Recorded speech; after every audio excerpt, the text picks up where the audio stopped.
So, today my topic is camera equipment. What you need.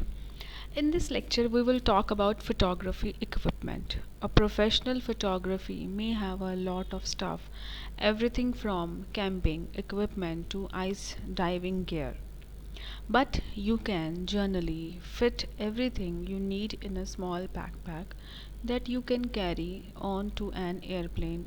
Into the backpack should go the following: a good camera, a lens or two, film or memory cards, extra batteries, a battery charger, and a lens cloth. If you have a more advanced camera, you will need the external flash and batteries for it. As well, in this lecture, we will learn some considerations for purchasing this equipment and some basic camera controls. Equipment. When you are purchasing a camera, think about what do you like to do with it, how much time you want to devote to photography, and what your budget is.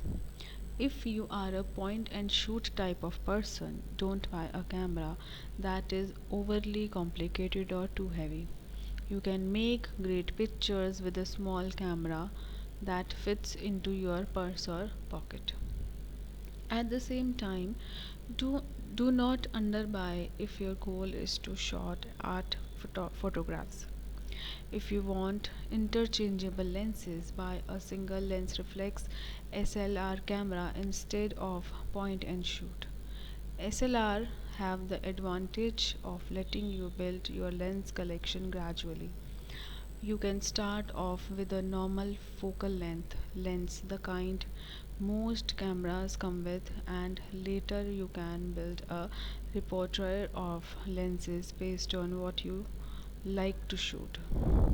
You can buy a low end camera, but buy the best lenses you can afford. Better lenses are both sharp and have the ability to open up for the more light, allowing you to shoot in broader range of situations. Next is, any camera you buy should feel comfortable in your hands. Make sure you can reach all the controls and that is not too heavy for you. For right-handed person, the left hand is both the camera platforms and the lens control. The back of the camera rests on the back of the palm. Use the thumb and forefinger of the left hand to focus and zoom. Use the right hand manipulating dials on the camera and pressing the shutter. Make sure the review screen on the back of the camera is big enough to allow you to really see the pictures you have taken. Looking at the review screen is called chimping. You will learn to chimp constantly to check the exposure of your photo, the focus, the composition, and so on. You will also want to purchase a tripod. Using tripod is one of the easiest and cheapest ways to improve your photography.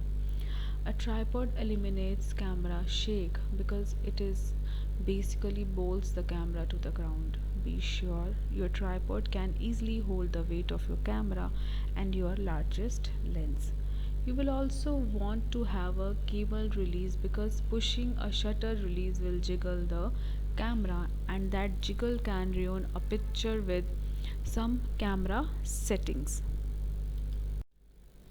Instead of camera bag, you may want to buy a photo vest. These vests have deep pockets and that zip to keep your equipment secure and allow you to keep your hands free to shoot photos. Basic camera controls. The hole in the lens of a camera is called the aperture. How big or how small that hole is determines how much light comes through the lens. Lenses can be set to different aperture which are also called f-stops and stops or stops. An aperture setting of f-stop by 16 or f-stop by 11 is a tiny hole. An aperture of f by 2.8 is a big hole. As I told you in earlier lecture, f by 2.8 is a big hole.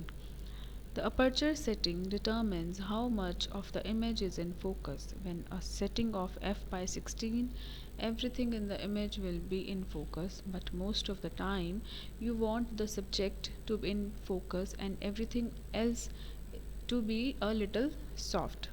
The shutter speed determines how long the shutter stays open to expose light to the sensor. The shutter is a curtain of blades that regulates the time that light is allowed in. It's best to shoot in soft, graceful light, but this kind of light is weak and therefore require a big hole in the lens to gather up the light while the shutters stay on stays open.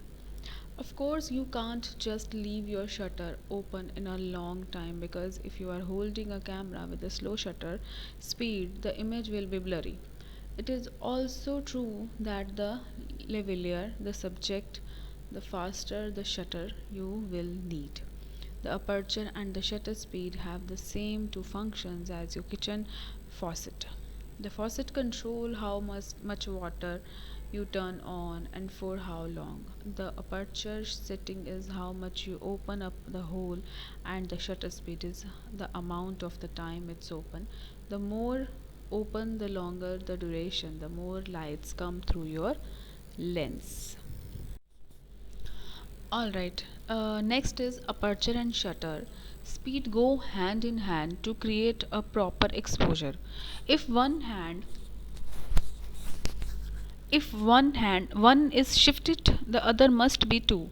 They always change together. A faster shutter speed means you need a bigger hole in the lens to let in more light. A smaller hole in the lens means you want a slower shutter speed to allow the same amount of light in. The ISO is the sensors of film sensitivity to light. In low light situation, you want the sensitivity to be quite high and you want it to be low in bright situations. The setting of the ISO depends on the time of the day you are shooting and the lighting conditions. Next is choosing your settings. Most modern cameras have automatic controls for aperture and shutter speeds to give you a perfect exposure every time. But for this course, you will want a camera that gives you that option to shoot in aperture priority, shutter priority, and manual. Aperture priority means you choose the aperture settings and the camera will set the appropriate shutter speed to make the correct exposure. Shutter priority means you choose the shutter speed and the camera will set the appropriate aperture to make the correct exposure.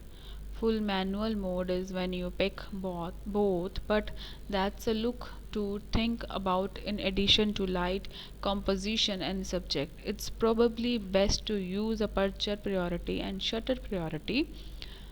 In particular, aperture priority allows you to control the depth of field, essentially the amount of the image that is in sharp focus as opposed to softer focus. That's all for the day. Thank you so much.